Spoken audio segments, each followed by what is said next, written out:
The Room Where It Happened, a White House memoir is a memoir by John Bolton, who served as National Security Advisor for U.S. President Donald Trump from April 2018 to September 2019. As President Trump's National Security Advisor, John Bolton spent many of his 453 days in the room where it happened, and the facts speak for themselves. The result is a White House memoir that is the most comprehensive and substantial account of the Trump administration, and one of the few to date by a top-level official. With almost daily access to the president, John Bolton has produced a precise rendering of his days in and around the Oval Office. What Bolton saw astonished him, a president for whom getting re-elected was the only thing that mattered, even if it meant endangering or weakening the nation. I am hard-pressed to identify any significant Trump decision during my tenure that wasn't driven by re-election calculations, he writes.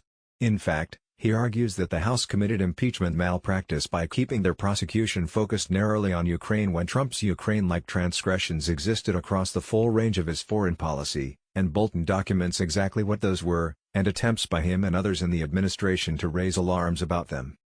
He shows a president addicted to chaos, who embraced our enemies and spurned our friends, and was deeply suspicious of his own government. In Bolton's telling, all this helped put Trump on the bizarre road to impeachment. The differences between this presidency and previous ones I had served were stunning, writes Bolton, who worked for Reagan, Bush 41, and Bush 43.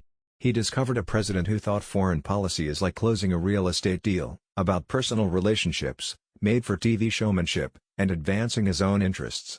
As a result, the U.S. lost an opportunity to confront its deepening threats, and in cases like China, Russia, Iran, and North Korea ended up in a more vulnerable place. The turmoil, conflicts, and egos are all there, from the upheaval in Venezuela, to the erratic and manipulative moves of North Korea's Kim Jong-un, to the showdowns at the G7 summits, the calculated warmongering by Iran, the crazy plan to bring the Taliban to Camp David, and the placating of an authoritarian China that ultimately exposed the world to its lethal lies. But this seasoned public servant also has a great eye for the Washington inside game, and his story is full of wit and wry humor about how he saw it played. Thank you for listening and please support the channel. Subscribe to get daily updates.